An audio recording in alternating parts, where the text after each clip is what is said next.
very hard sprint and Grand Prix to call. Wet and wild, but wonderful to watch so far. The fastest ever MotoGP laps of Phillip Island earlier on today. An incredible qualifying 2 session, which certainly had plenty of stories to tell, including some penalties to bring up to speed with as we go through our build-up to the sprint, which will take effect tomorrow.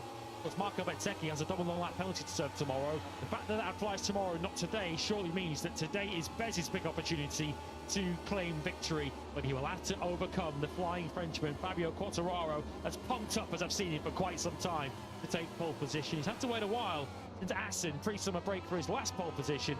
The 26.465 or Quartararo puts him at the front of the grid, and he has got a genuine sprint victory chance here. Pole position of 2025 for Quartararo, the 26-year-old Frenchman, 21st by the GP pole position. He has never been victorious in the new sprint era. Just the 3 sprint podiums to his name for Fabio Quartararo in our previous 57. First time Mo Ducati on the front row of the grid since the Grand Prix of Europe at Valencia back in 2020. That was a run extending 98 races.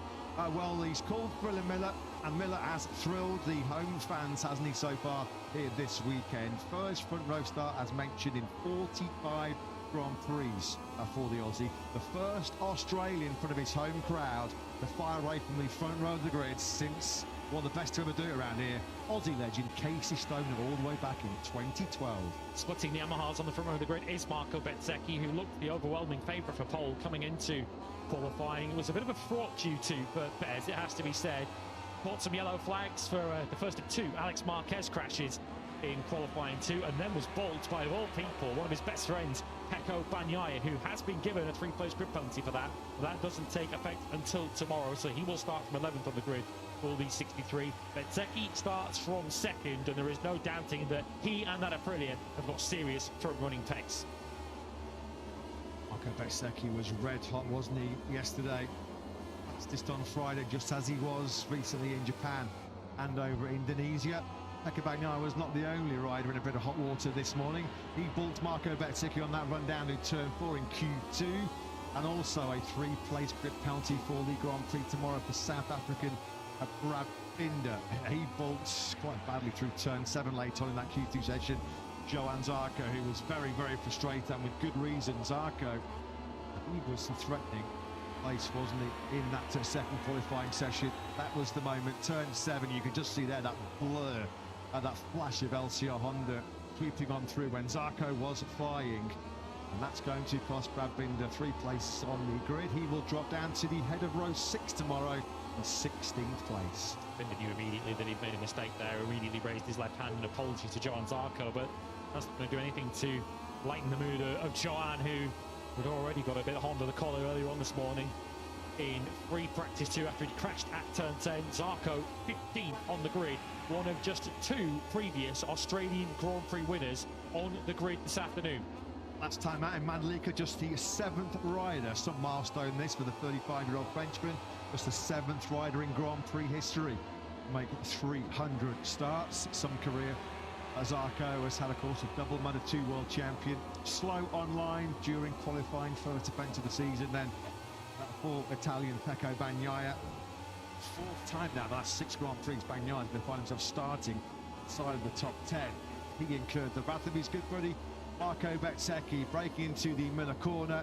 Bezzecchi was really, really angered with this one, with some justification. He almost then clipped into fellow VR46 Academy stablemate Luca Marini, who was trying to keep himself out of bother on the edge of the long lap penalty loop. As losing his cool, he's not said that too often so far this weekend here in Phillip Island. Those two are known trash talkers between each other, and I think it's fair to say that during the lunch break here, it was Bagnaia on the receiving end of some Bez trash talking. Yeah, but Bezzecchi rightfully a little bit miffed with that one. It's clear with the surprised reaction of Bagnaia when he saw the flash of Aprilia coming to his inside, that Bagnaia simply didn't realise that Bez was there. But that's not a defence for the 2-time MotoGP world champion, who is not going in alone for the factory Ducati team here this weekend. Of course, Michele Pirro is replacing Marc Marquez, but all of the hopes of any kind of success this weekend for the Ducati factory team were on Bagnaia. Those hopes are surely remote, even today from 11th, but certainly tomorrow when he starts from 14. So there the number 54 Grazzini Racing Ducati of Aldeguer leading pit lane. There's no fairy tale continuation of his excellent qualifying record here in Phillip Island this morning. He had 3 Moto2 starts here at this magnificent venue, and he's been on pole position in the lots. He did lead Jack Miller in that epic battle in Q1. 7th on the grid though goes Aldeguer, who of course tomorrow has an opportunity to become the first rookie in 12 long years to Marc Marquez back victories all the way back in 2013. Quartararo and Bezem side by side as they start the sighting lap in Phillip Island. Surely they're going to be side by side in the early part of this sprint. Those two being the big favourites to lock horns together in this 13-lap battle up in just under 20 minutes time. Was a big story in the Indonesia weekend. The Betty's starts, they were not great, either of them, for 2 very different reasons. Had a clutch issue getting himself up the line in the sprint, which to be fair made the sprint quite a spectacle as he rampaged back through the field to pass Fermin Aldeguer for victory on the final lap. And then in the Grand Prix itself, he was late to the grid, didn't get all his pre-flight checks sorted out before he saw the start lights ready to go out in front of his face, and was a little late reacting to the red lights going out, dropped himself back down the order, and of course that triggered the train reaction which led to the collision with Marc Marquez. So important, perhaps more important tomorrow given his penalties, but important today too for Bez to get that Aprilia off the line. In the superstar so far on this sprint Saturday, Hans Quartararo. He was 3rd fastest this morning in the half-hour FP2 session. Jack Miller then, well this is fairly new territory as far as he's concerned on the Yamaha YZR M1. He's never been on the front row on the Yamaha. Casey Stoner, of course, as I mentioned, the last Australian to start his home Grand Prix from the front row. First time that's happened since 2012. Now then, Trackhouse Aprilia having a great spell, aren't they, at the moment? Ralph Fernandez clearly in the best form of his MotoGP career right now. A sprint podium last time out off the front row in Mandalika. He's firmly in the hunt again here today, going from the end of the second row in 4th spot. Back-to-back sprint podiums? Well, why not? Let's get a thoughts of Trackhouse boss Davide Brivio, who joins Jack. Yeah, why not indeed? You can tell that Raul is brimming with confidence at the moment. Another great opportunity ahead, Davide. Yeah, looks like a good weekend. Raul has been fast since the beginning, since yesterday morning, and good pace, good lap time. So yeah, of course we're happy, and let's see. We have a couple of opportunities. Hopefully we race tomorrow also, and let's try. Maybe now, I hope after Indonesia was more. Try to get a little bit more relaxed on fighting at the front, but let's see. I mean, you know, the race is always unpredictable, but here we are, very close to the first row, second row, and you can try to play your card. Absolutely. Good luck. Thank you. Yeah, thanks, Jack. Thanks as always to Trackhouse boss Davide Brivio.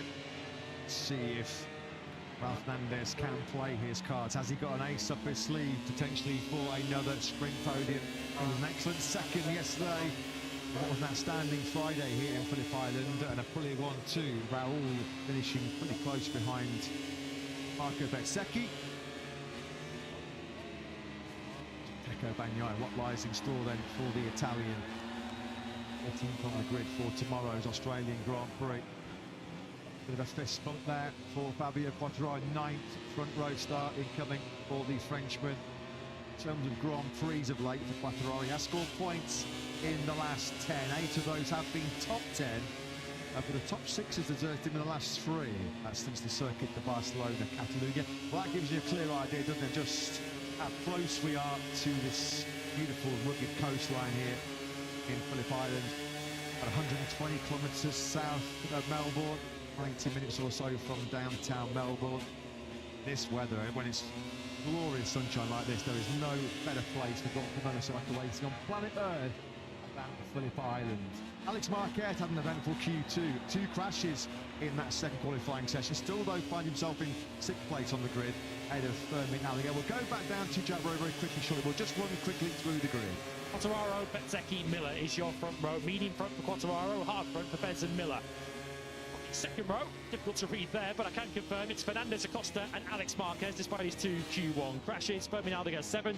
From Paul Espargaro and Luca Marini. Gian Antonio Bagnaia and Rins is your 4th row. The graphics will catch up shortly, so I'll run you through it. Binder, Mir and Zarco on the 5th row. All penalties on the grid take effect tomorrow. So it's Oliveira, Morbidelli, Agura, Savadori, Bastianini, Chantra, and completing the grid is McKaylee Cook.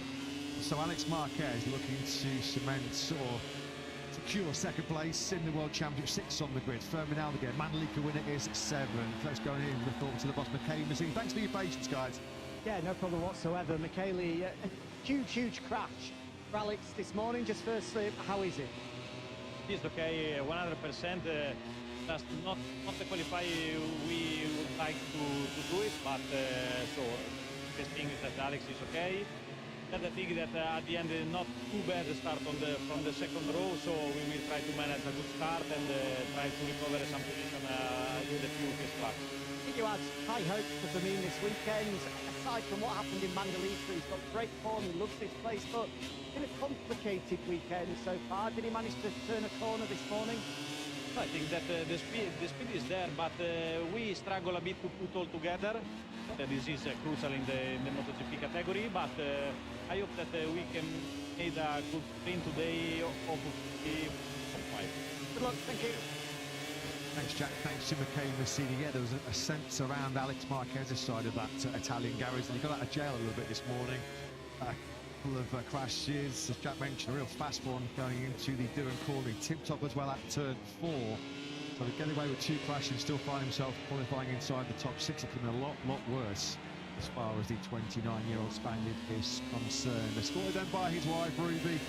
It is Jack Miller on the front row of the grid. First Aussie that's been in this position here in Phillip Island in MotoGP since Stoner all the way back in 2012. Jack Miller, like Fabio Quartararo, his fellow Yamaha star, never victorious previously in a sprint.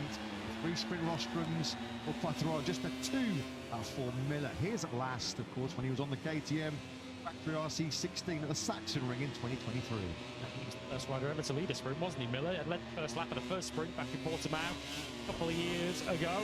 But he was on a KTM, which has now been ridden by Pedro Acosta. And he's got a real chance too. And that's what makes this sprint so exciting. There are so many possible podium contenders in this. And Pedro Acosta certainly falls into that category, getting himself up onto the 2nd row in 5th place. The leading KTM on the grid, 1 row ahead of Super Sub at Tech 3, Paul Espargaro. Well, we all knew that Marc Marquez was going to be a massive miss as far as Ducati were concerned. How much of a miss? Well, it's the first time, as we mentioned, no Ducati on the front row of the grid since the European Grand Prix of Valencia in 20. A front row that on that occasion did feature Paul Espargaro alongside the 2 Suzukis of Joan Mir and Alex Rins. It's the first time that no Ducati has qualified inside the top 5 since the Japanese Grand Prix Motegi 6 years ago, when the top 5 was Marc Marquez and a Honda. Quartararo was part of that top 5 on a Yamaha. Frankie Morbidelli on a Yamaha. Mario Vinales on the Yamaha. Al Crutchlow on a Honda. Coincidentally, qualifying that day was our front row starter this afternoon, none other than Jack Miller. Ducati's hopes of taking a victory in this sprint, feel they really hinge on the shoulders of the Graffiti pair, Alex Marquez and Fermin Aldeguer. The hopes of Australia, though, on the shoulders of Jack Miller. How's he feeling and what are his chances? Gino Borsois with Jack.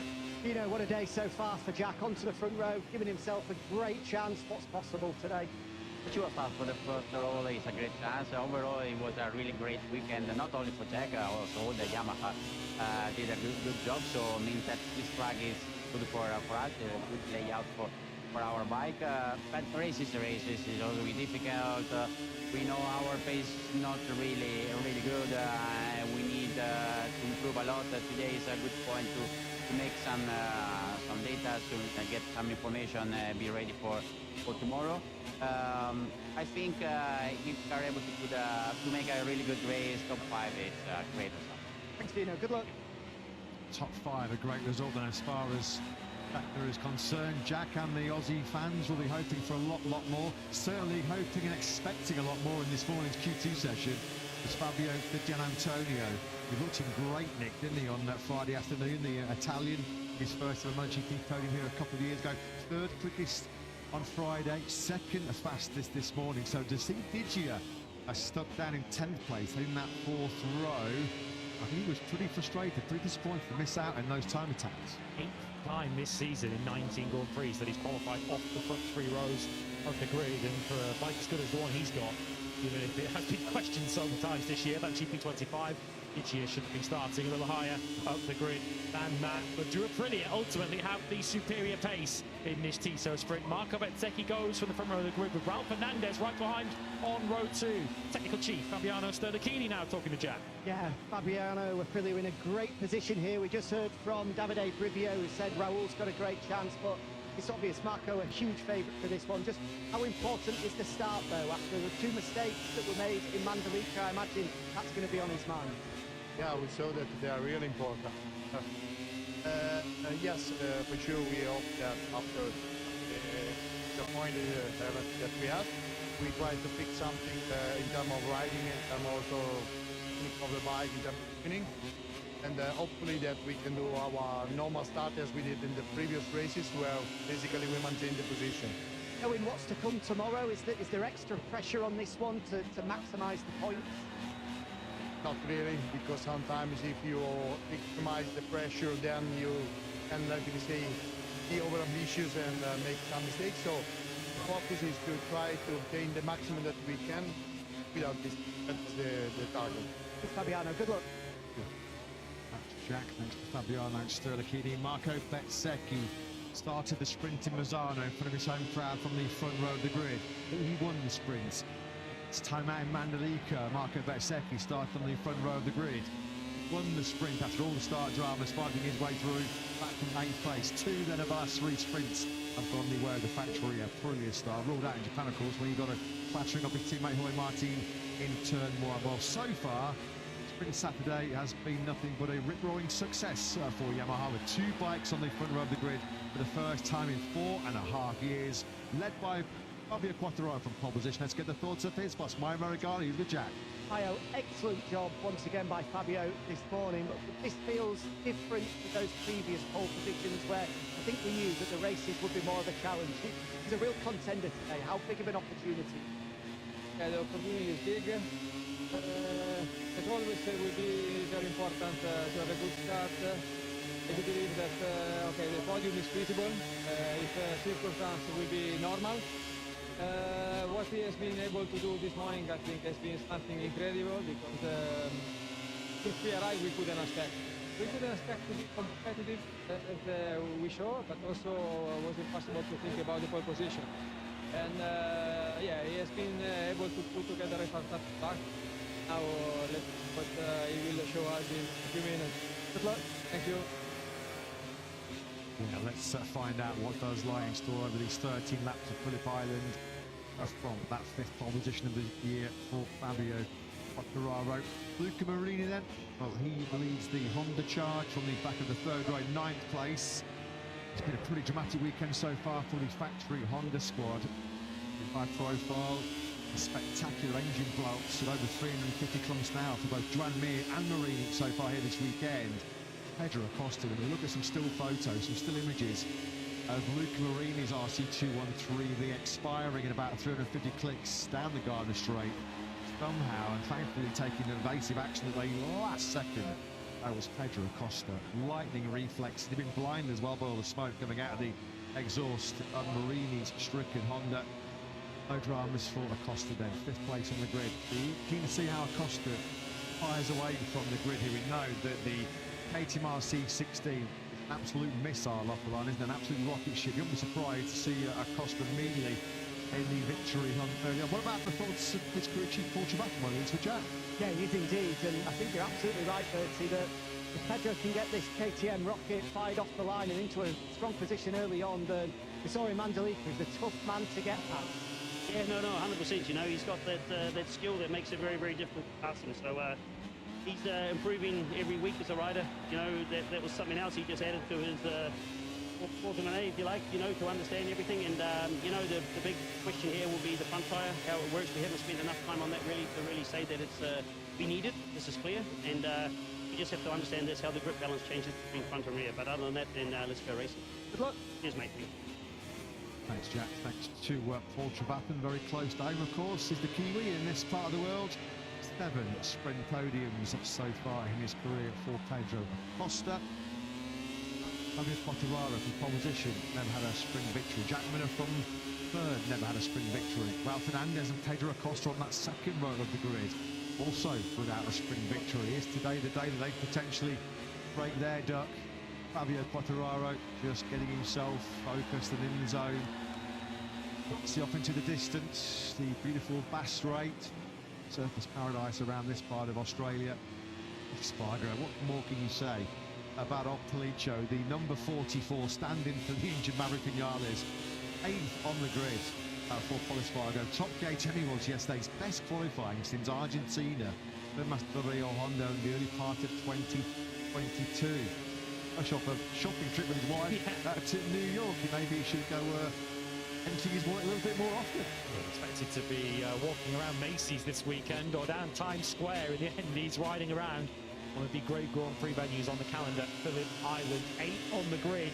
Of course, when we saw him last in Hungary, he did end up finishing in the top 10 just outside the points in the sprint, and 8th in the Grand Prix, showing that he has still got plenty to offer. He looks relaxed, he looks ready to go.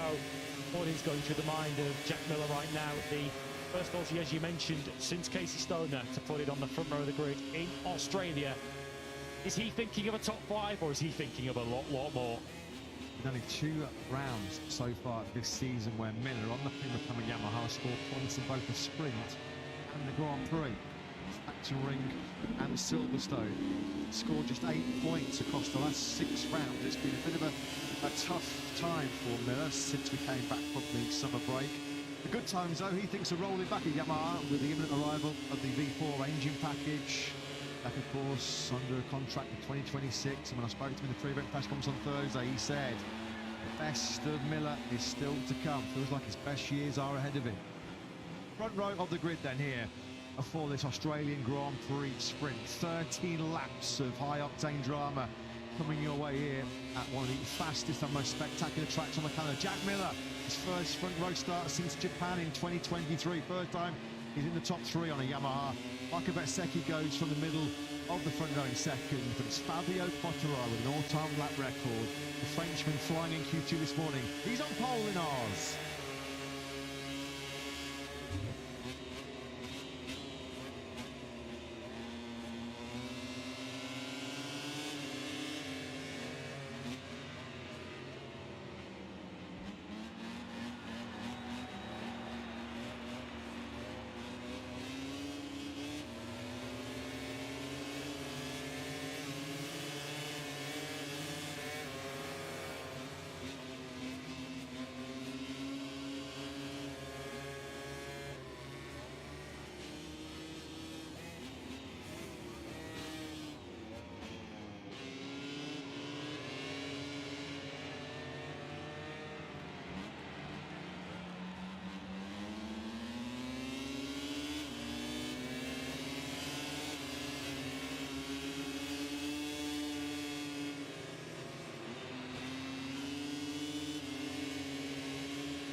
Crowd expects, Jack Miller expects a big sprint Saturday from the front row of the grid for the first time on board the Prima Pramac Yamaha.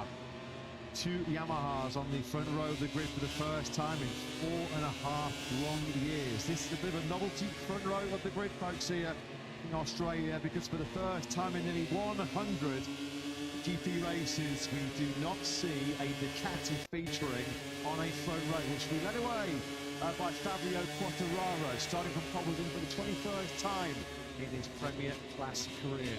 The 2 Yamahas, Quartararo and Miller, flanking either side of the factory Aprilia, and Marco Bezzecchi, who has been so good, so fast in race trim throughout this weekend. Bezzecchi has clattered a few riders, I think, have clattered as the Seagulls. Bezzecchi will try to pick his way through off the grid.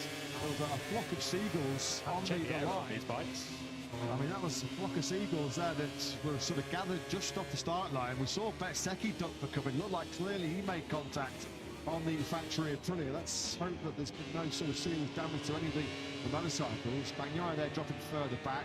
I'm about to say Bezzecchi, of course, just a quick reminder, he will in tomorrow's Australian Grand Prix have a double long lap penalty to serve.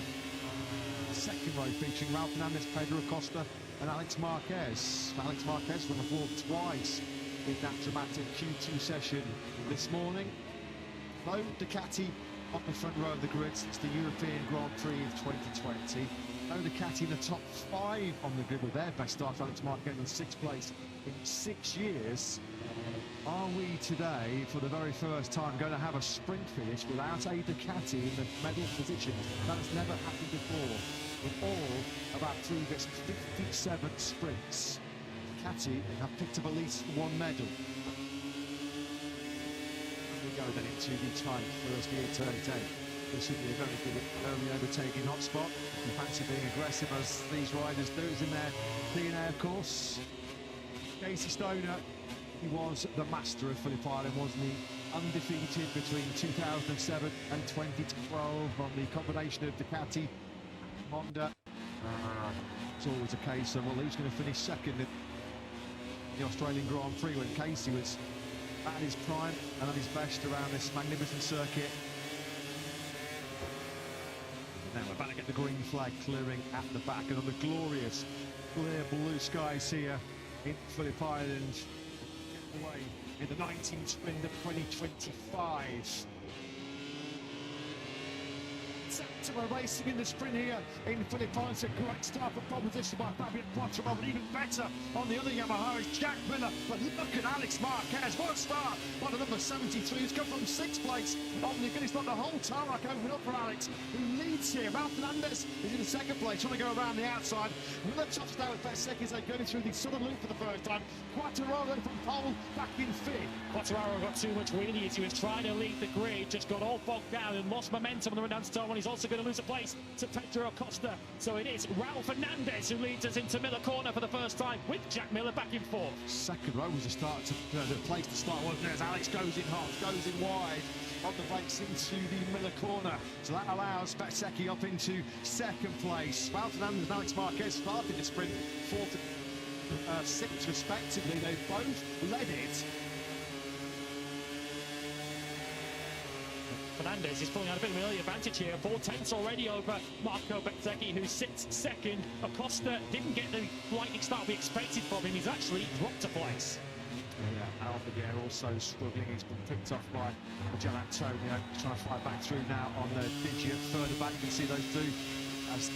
That's Brad Binder getting aggressive on the inside of Aldeguer, down into turn 10 for the first time. It's not been the start of Aldeguer. The Mandalay Grand Prix winner was one year in Australia. Costa was trying to attack Quattraro too into turn 10, but the two Aprilias have got a bit of a jump on the rest of the field here, with Alex Marquez unable to go with them at this stage. One forward with Marco Bezzecchi as he'll crank it up to around 350 kilometres an hour down this main straight. Bezzecchi leads as Miller's now trying to attack Alex Marquez. Yeah, and Costa does get through the 37 KTM on the inside of Quattraro.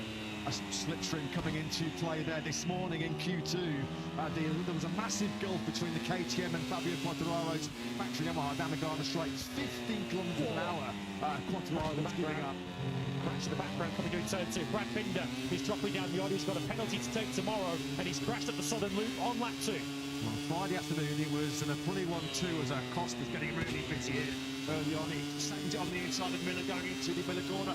It's him on a little wide line there going through that turn 4. Miller darted back to the inside line. Good battle that between Miller and Acosta. Brad Binder's had a shocking Saturday here in Phillip Island. Walking John Zarco at the end of Q1's going to get him a 3-place quick penalty tomorrow, and he's down and out early of this sprint. Costa once again now with bold up the inside of Lukey Heights on Jack Miller, who ain't going to be pushed around anywhere, not least at his home Grand Prix. The top two continue to blaze clear at the front. Once again, Acosta favoring a tighter inside line, but the door shut in his face by Miller. Making no significant early progress with two Italian, Marini and Bagnaia. They're stuck at the moment outside the point scoring places in 10th and 11th respectively. In fact, Bagnaia's been picked off by Zarco and Bastianini late on this lap 2 of 13. So Ralph Fernandez versus Bezzecchi rolls reverse compared to Friday afternoon when Messi led round in the Aprilia 1-2. It's Ralph Fernandez who's getting on with this here at the early part of the sprint. A 127.382. Fernandez, quickest rider on circuit as we start lap 3 of 13. The rider with the early pace, certainly the early aggression is for sure Acosta on the 37 in 5th place. Surely he's going to be launching another raid at the inside of Miller into Jack Miller's own corner that is named after him. Turn 4 as they now close up on Alex Marquez. Alex Marquez is already over a second back of the leader. Last year, he's been ultra aggressive at the start of the sprint. He started down in 20th place. A shocking weekend so far for the Beast. But Beast mode has been engaged. Now already up into 13th. He's picked up 7 places early on then in this sprint. Another place. Miguel Oliveira is through, and it's turning into another sprint shocker for Pecco Bagnaia. There's quite the catalogue of those already through 2025. He's not going to be scoring any points today. Not a lot of leading, not a lot of front running in MotoGP, has he, Ralph Fernandez? Cast your minds back to the sprint in Catalonia last year, one of the few occasions where he has been at the front against the very best in the world, but at the moment he's looking very, very comfortable. In fact, he's just eking out his advantage here over Marco Bezzecchi. He was as high as half a second and a little bit more as they came through sector 3 on this lap 3 of 13. Now we're going through this real time-punishing turn 12, highest tire temperature of the season, as they sweep through that long radius left-handed. They're going to up to 350 kilometers an hour now. Gian Antonio going to fix up slipstream behind Mollis Spargo. This is a battle for 7th on the road. Well, this is where Gian Antonio pays the price heavily for his poor qualifying, because he's probably got the pace to be up with the Aprilias at the front end in the field on that 49 bike, but he's stuck in a lot of traffic. At the moment, only scoring 2 World Championship points back there in 8th place. Back-to-back fastest laps of the sprint for the number 25 Fernandez at 1:27.239. And really Marco Bezzecchi is offering anything in terms of resistance to these fellow Aprilia. Basically 1:27.3. Again, just under half a second. Alex Marquez under massive pressure as we go through Siberia. For the 4th time here is Alex Marquez, followed by Pedro Acosta and Fabio Quartararo, who are getting up here. Alex Marquez was the only rider in the top 9 on that last lap who did not set the personal best. Miller was a quarter of a second quicker. Miller snipping a sprint podium on home soil, but he's got to attack Alex Marquez while also worrying about defending from Pedro Acosta right behind him. Last time Miller top 8 sprint medal, one of only 2 sprint top 3s Miller has had. Trekking out into the distance, long gone are the 2 Aprilias who were dominant here on Friday.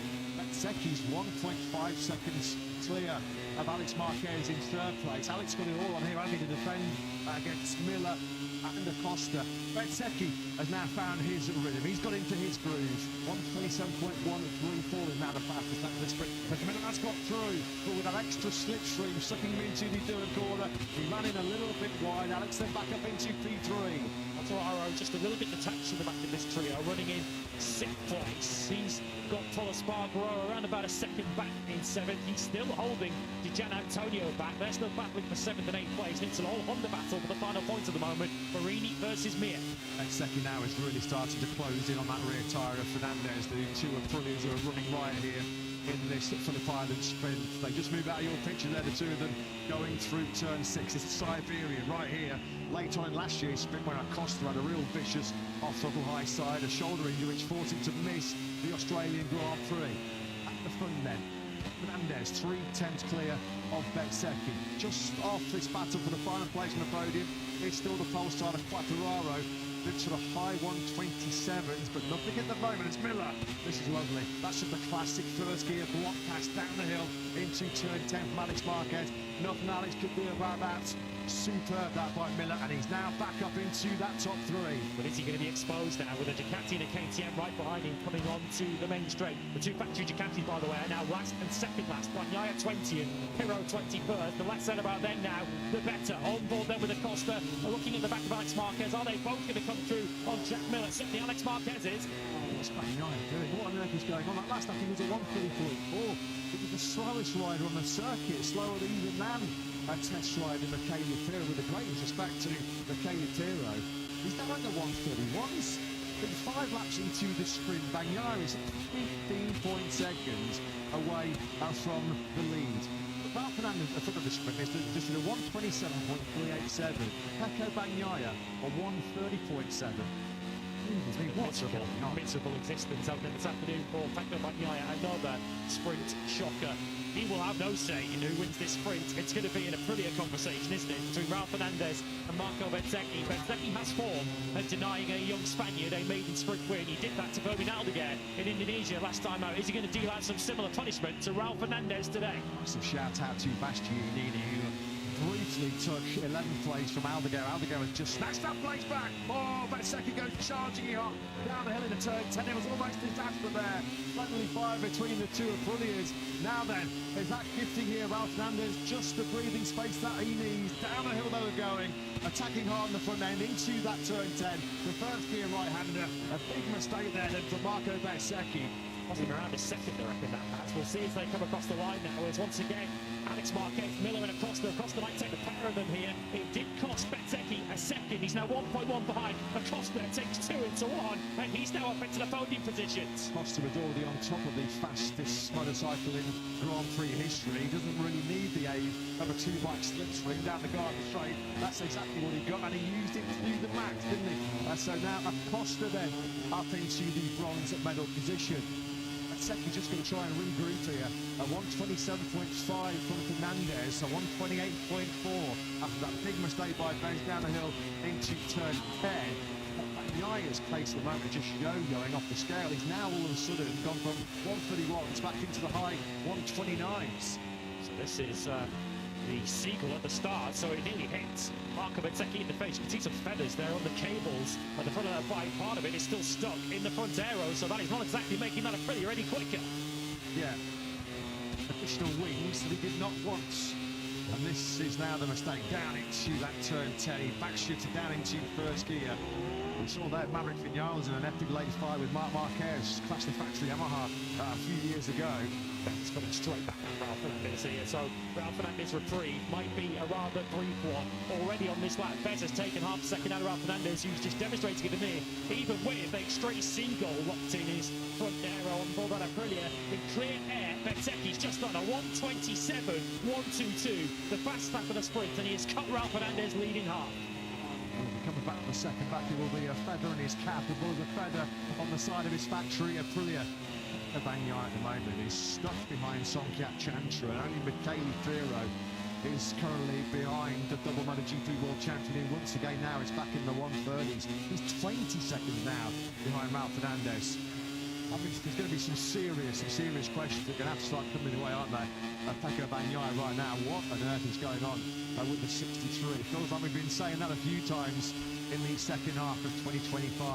It is still Fernandez versus Bezzecchi. So far in this sprint, 8.5 laps through it, Ralph Fernandez has not seen anybody's rear tyre since the first 2 or 3 corners, has he?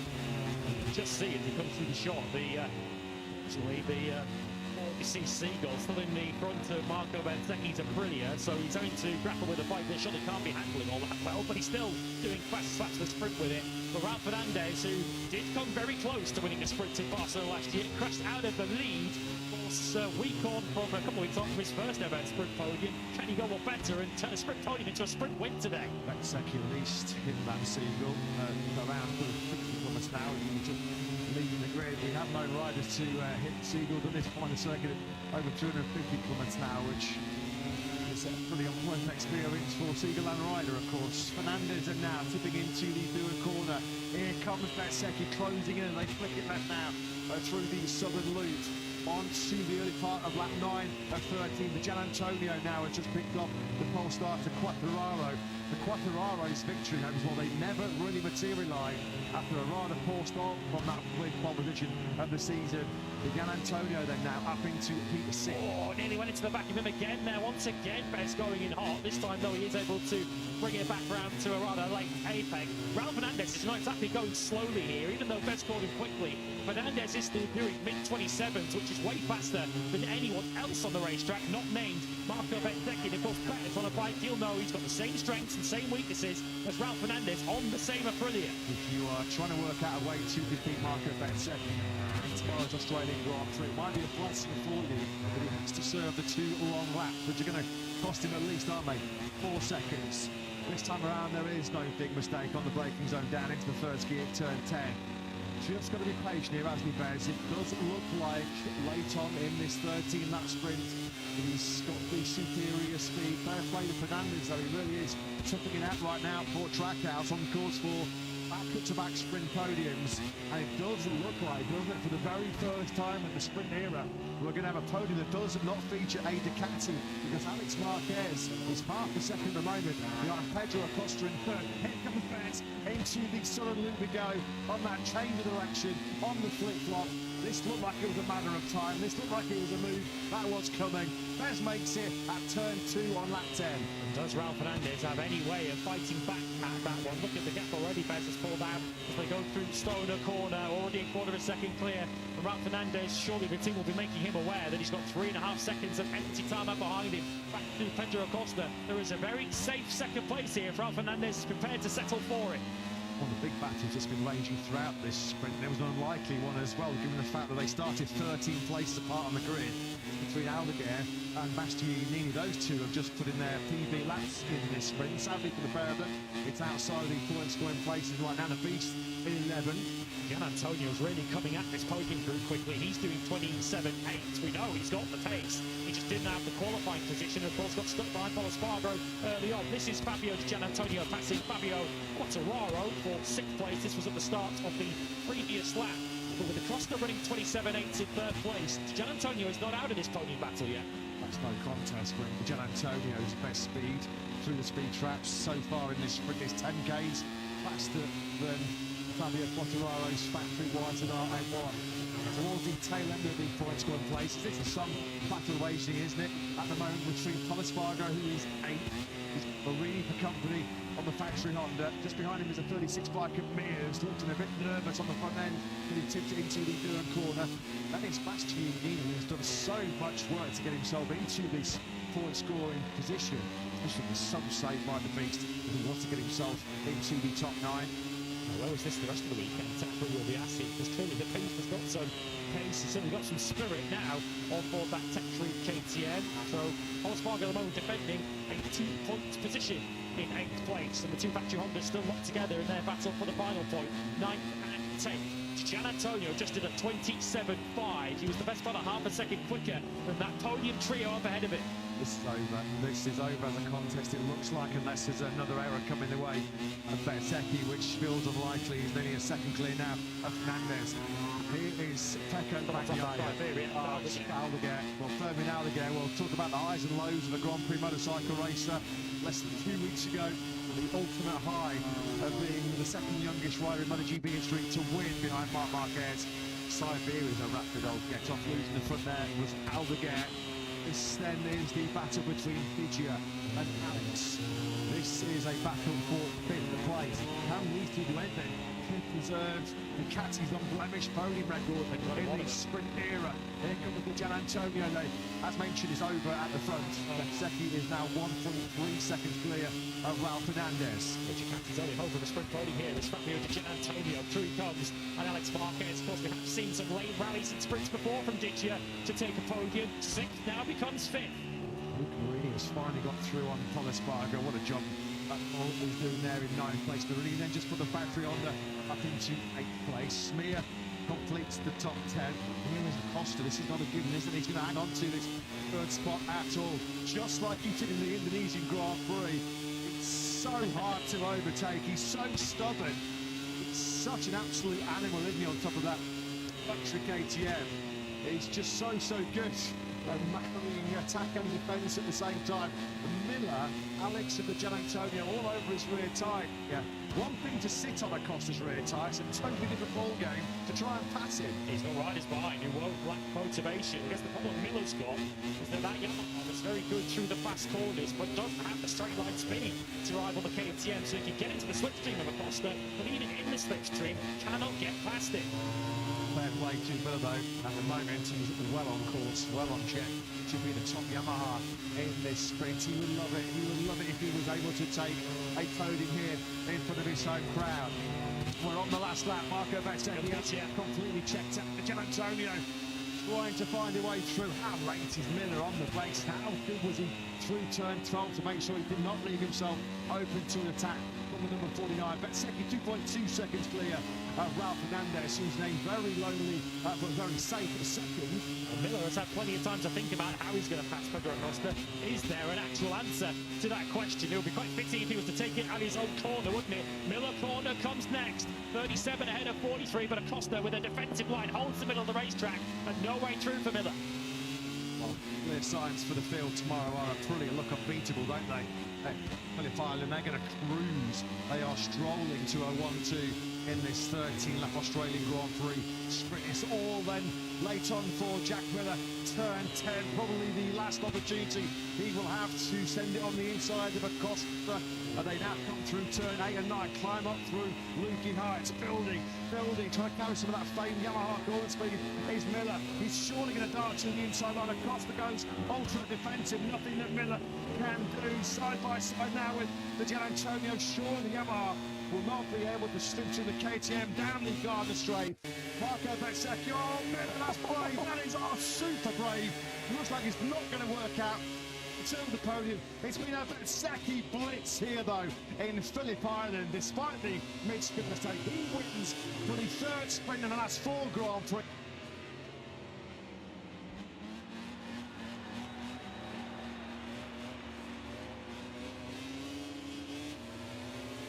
Who does make it back-to-back sprint Saturday podiums for Trackhouse. Pedro Acosta once again is the king of the defence, isn't he? He holds on for the bronze medal despite intense late pressure from Jack Miller and the Gian Antonio. Well, your heart goes out to Miller, 600ths of a second away from backing up his front row start in front of his own crowd. From that sprint podium, Gian Antonio, Alex Marquez, Quattaro from pole, a disappointing 7th. Marini and Polispargo pick up points.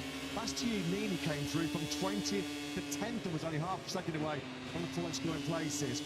32.4 seconds, yes, 32.4 seconds behind your race, your sprint winner in that 13 laps was Pecco Bagnaia, who was 29 seconds behind Bez in the sprint in Mandalika. We thought that was bad, we thought they couldn't get the reverse. It has.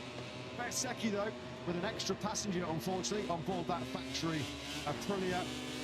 That was all pre-sprint drama, that was as he peeled away from the front row of the grid on the factory Aprilia. A flock of seagulls gathered en masse on the run down to the first corner. Bez wasn't the only rider that made contact, unfortunately, with some of the local wildlife. But at times it was a wild sprint. It's Marco Bezzecchi who prevails once again. 3 sprint wins now in the last 4, and that was unrivaled domination once again from Bez. He's had a bit of making sprints hard for himself, but again, he managed to overcome some early difficulties, which weren't all his fault. Of course, getting back to the back of Ralph Fernandez at one point, recovered quickly to jump right onto the back of P25. Congratulations to Ralph Fernandez. A sprint 3rd place in Mandalika, sprint 2nd here, and a silver medal for Ralph Fernandez, his best sprint result. But we posed the question after he topped practice yesterday, could Marco Bezzecchi win despite the double long lap tomorrow? Well, I think those chances might have gone up today. I think we have just got our answer. He is going to be definitely in the game, isn't he? Bezzecchi and Fernandez then locking out and a fully 1-2, just as they did on Friday here. Let's get the thoughts of the boss, Paolo Venora. Yeah, yet another sensational performance by Aprilia and Marco. Paolo, he might have had a seagull stuck in the side of the bike, but it didn't slow him down. I mean, what a performance. Marco is in incredible form right now. Absolutely. But we show a good race pace since yesterday, so we know that he could win, but to be honest, every race is a special one. So he managed very well. He take no risk at all, and yeah, thanks to him. I asked you yesterday and you said very difficult, so I'll ask you again now. Can he win tomorrow? Very difficult. Again. Thanks, Paolo. Very difficult, certainly not impossible. It seems like mission impossible right now, doesn't it? For a very forlorn Pecco Bagnaia, who takes a very, very deep intake of breath. As I mentioned, it's the first sprint podium without a Ducati bike on the podium. Gian Antonio and Alex Marquez were close. Pecco Bagnaia was not even in the same postcode, not even in the same race was he in that sprint, and that is painful to watch. Miller overlining 4th place, his best sprint since Motegi. back in 2023. First ever 1-2 for Aprilia in the sprint. We've had so many firsts here, haven't we? On a sprint Saturday to remember here in Phillip Island. Marco Bezzecchi, superb victory by 3.1 seconds at the checker flag off Jack Miller. Boy, did he fight. You knew he would do. He was all in for that bronze medal, wasn't he? He tried to show Acosta his front wheel going through the full gear. Turn 12, that would have been the move of the century. Or the overtakes, or one of the best overtakes we've ever seen here at the Australian Grand Prix. Miller comes up just short, but of course we heard from Yamaha team boss Gino Borsoi pre-sprint. They'd have been happy with the top 5. Well, that's exactly what Thriller Miller delivered. Pedro Acosta then on the sprint podium again. That's his 8th at sprint top 3. High pressure investigation put underway as far as Ayagura is concerned. Of course, he is guilty. That's an 8-second penalty, not having any impact on the point scoring places. So here we go then. Bezzecchi. Extra aero is the extra wing on the factory Aprilia. I think he'll pass technical speed viewing. I think he's going to be okay. Oh dear me, Miller was so close, wasn't he? There'd be a podium fight from Jack in the main Grand Prix here tomorrow. It certainly looks like it. The family Miller are certainly very happy. Costa. I think right now he's probably the hardest rider to overtake in MotoGP, isn't he? Well, how many laps did he keep a whole bunch of riders, over half a dozen riders behind him in that epic battle for second in Mandalika a couple of weeks ago? This time around it was Miller, Gian Antonio, Alex Marquez and Fabio Quartararo who just could not find a way through on the very resilient Spaniard. They better hope that Pedro Acosta doesn't nail the start tomorrow. If he aces it off the line before he gets into the lead, he is going to be a very difficult rider to shift at the front. But Marco Bezzecchi, well, ultimately today, if you are forecasting ahead to tomorrow and his chance of winning with the 2 long laps, he didn't really have to overtake anybody with the exception of Raul Fernandez in that Grand Prix. He'll have to overtake a whole bunch of riders tomorrow after serving 2 long laps. Gian Antonio, well, he couldn't quite get the overtaking done in time. He'll be thinking, if only I hadn't qualified down in 10th place. He clearly had the speed to be on the podium today. Tomorrow is a different game, that's what he's indicating. Of course, so often over 27 laps here in Phillip Island, it's all about who can manage that rear grip the best. We saw, didn't we, a couple of years ago in 2023, Jorge Martin took the big gamble of the soft rear tyres. Marco Bezzecchi just explained to his factory Aprilia exactly what happened to him as he started the warm-up lap. Dodging seagulls left, right and centre, unfortunately making contact with one of them. Didn't really disturb his rhythm, did it, in that sprint? There was just a couple of blemishes, a mistake at the midway point, on the hill into the braking zone for turn 10. And just about a second to Raul Fernandez. Quickly, though, got back on the rear tyre of the Spaniard. At that point onwards, it only looked like there was going to be one outcome. Pedro Acosta then, brilliant performance. Once again, he's taking another sprint podium for the Spanish rider, and he's down in Parfum with Jack.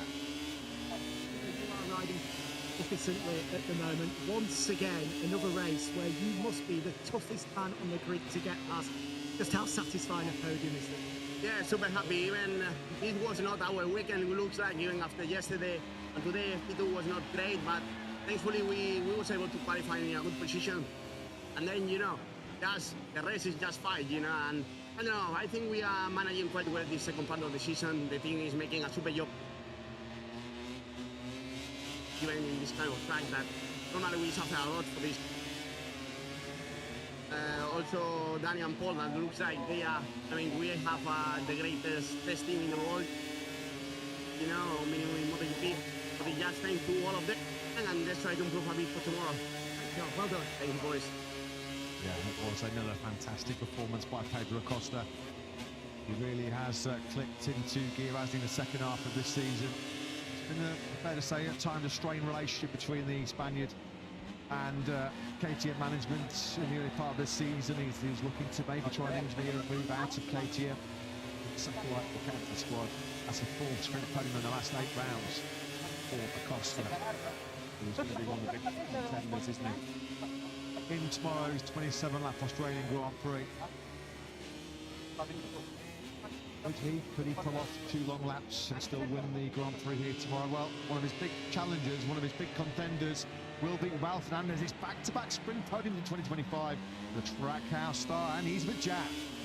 Well, back-to-back sprint podiums, but that was a very different race to manage. Leading for so many laps. At what point did you think that you had it in the bag? No, yes, I was very relaxed on the bike. I tried to don't make a mistake. I saw that Marco come with a really good pace.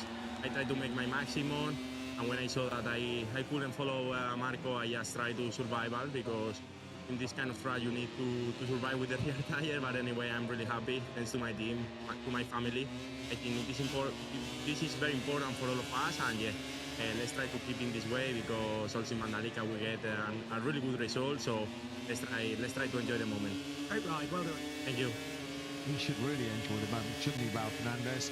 The 24-year-old Spaniard who certainly had to deal with some fierce critics, underperforming in the early part of majority of his MotoGP career, but he really has found his top form once again on that Trackhouse of Puliraris GP. First time this season that we've seen Ralph Fernandez lead in a sprint or a Grand Prix, but there was no stopping him once again, was there, for the 3rd time in the last 4 sprints. It had its dramas. Contact early on with an unfortunate seagull, but Marco Bezzecchi from the front row of the grid is your Phillip Island sprint victor in 2025, and he's with Jack. Marco, you don't like to do it the easy way. Another sprint where you had to battle your way through, this time because of some wildlife from that warm-up lap. Talk us through what was going through your minds there and how difficult it was to refocus in that sprint.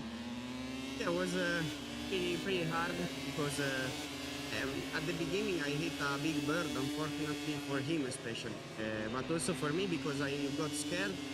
But fortunately nothing was broken on the bike, and I'm very sorry for this, of course. Then when we started the sprint, I had a lot of fun. Raul was impressive at the beginning, super quick, and I couldn't catch him. And once I catch him, I made a mistake immediately, so I had to go through some more difficult laps again. But yeah, fantastic job. I'm very happy to win today, and this is for my team, all my guys, and for the fun. Thank you. Well, he did all of them. Very, very proud, didn't he, here in Phillip Island with Marco Bezzecchi.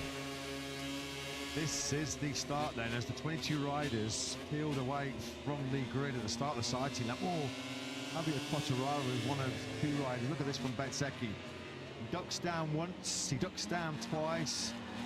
And unfortunately, as he said, there was seagulls that perished with the contact, sadly. Poles are riding so close to the magnificent Bass Strait coastline. This was another key moment in the sprint. How close was that? Ralph Fernandez, the sprint leader, the early half. Marco Bezzecchi just charging in that a little bit hot, missing his braking marker down the hill into turn 10. That dropped him a second behind the Spaniard. And then this was the key overtake. Got the slipstream down the Gardner Straight, got great corner speed through Dewan Corner, and then set it up brilliantly with Fernandez on the inside going into the southern loop. And that was pretty much all she wrote, because Bezzecchi took the checker flag at the 3.1 second lead over Ralph Fernandez. Probably his first ever sprint 1-2, and a very, very rare podium indeed. For the first time in history, there is a Ducati-less sprint podium. Yeah, there's nothing that any marshal can do. Seagulls getting on the racetrack. Anyone who's ever eaten a bag of chips at the seaside knows that seagulls will do exactly as they please. Unfortunately, one of them has met a rather grisly end today. But despite all of that, Marco Bezzecchi kept his head. And despite that, near miss with Ralph Fernandez. Far too much pace in the end. 3 seconds the winning margin. Well, we expect he's going to have to overcome probably 4 or 5 seconds, maybe 6 if he's unlucky tomorrow after he's served his 2 long laps. One of the riders he's probably going to have to pass all the way back through is Pedro Acosta, who's proven today once again of how difficult that is to achieve. A bronze medal for him. Now a second sprint podium. Last 3. Second in a row for Raul Fernandez. Bronze in Indonesia, silver in Australia. They get gold in a week's time in Malaysia. We shall see. But 3 sprint wins in the last 4 now. We don't know how long that penalty comes tomorrow, but he's proven today that it's not impossible to overcome all that as Bezzecchi blitzes the Australia sprint.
Was named Aprilia 1-2. Marco Bezzecchi leading on Ralph Hernandez to close out the Friday action here in Phillip Island. As we come to our conclusion on Sprint Saturday at the end of a very dramatic day indeed. Yet another Aprilia 1-2 for the same duo. Bezzecchi leading home Ralph Hernandez.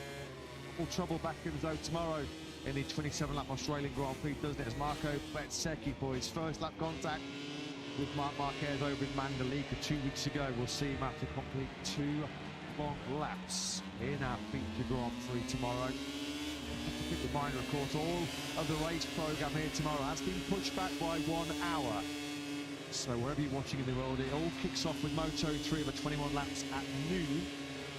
With high hopes for the Australians. Joe Kelso and Senna H on the front row. We've got in Moto3, Moto2. Jack Miller just put up a phenomenal fight for the sprint podium here. MotoGP. Expecting windy conditions tomorrow, but again another pretty pleasant day temperature-wise. It's the helicopter shot, hands away from our top 3. Gold once again for theirs. First ever sprint 1-2 for Aprilia. No Ducati on the sprint podium. First time in history. They might miss Marc Marquez. Well, they're certainly missing the 93's magic already, aren't they? Ducati finisher in that sprint was Fabio Di Gianantonio, who crossed the line 5th, 5.4 seconds behind Bezzecchi at the checkered flag. This was shortly after a dramatic start to the warm-up lap for the likes of Bezzecchi and Quartararo. Hernandez took full advantage of an excellent start from the second row in 4th to lead early on. Alex Marquez briefly got the whole shot on the run down to the first corner from 6th place. Mistake though, that turn 10 at about half race distance was not enough to clip the wings, and Marco Bezzecchi was able to fight back from what was a pretty eventful sprint to win for the 3rd time in the last 4. Bezzecchi from Ralph Fernandez and Pedro Acosta. That was your podium, the first ever sprint podium, minus any Ducati riders. Jack Miller missed out on a podium by 66 thousandths of a second and beat Gianantonio to 4th by just 14 thousandths of a second. Alex Marquez faded 6th. Fabio Quartararo never really recovered from his 4th start. He finished 7th ahead of Luca Marini, and a sprint point for Tech 3 super sub Espargaro. Here in 11th place, second of the factory Hondas. Home to factory Ducatis, our last 2 finishes. Bagnaia only beating Michele Pirro, Ferdinand Aldeguer and Brett Binder. Your 2 non-finishers. So Marc Marquez, 179 points ahead of Cortez world champion. Alex Marquez moves a step closer to securing 2nd overall in the world championship. Pecco Bagnaia might well lose 3rd in the championship tomorrow. His advantage over Marco Bezzecchi is now just 8 points. Pedro Acosta, 44, further back in 5th place. He now moves 15 points clear of Frankie Morbidelli.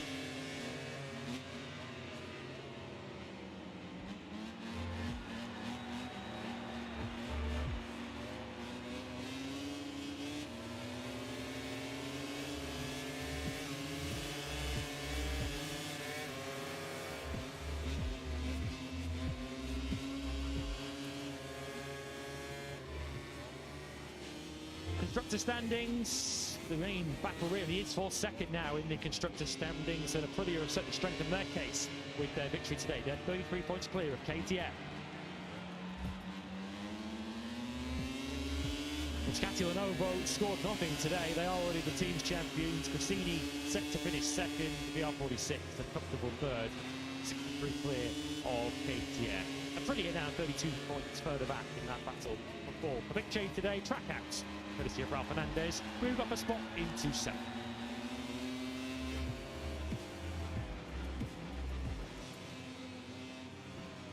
Well, Alex Marquez, the top independent rider for 2025. With nearly 11 points ahead of Gian Antonio now in that battle for second. And Grassini, who could secure the top independent teams prize this weekend, they're 144 points clear of VR46.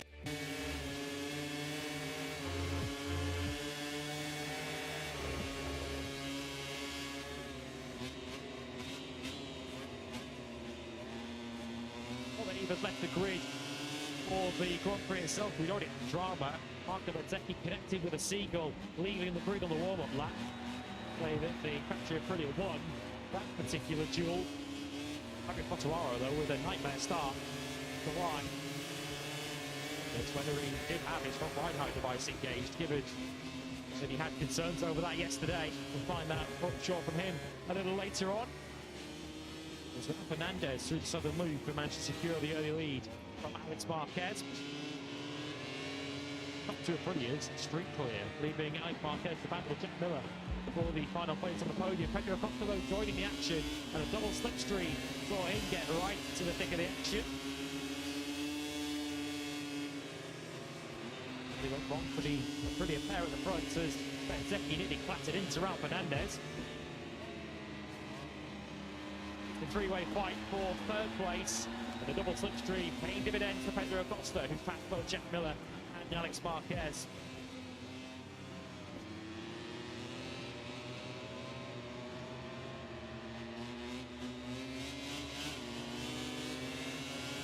Just before going through at the southern loop, was enough to secure Bez his third sprint win out of the last four.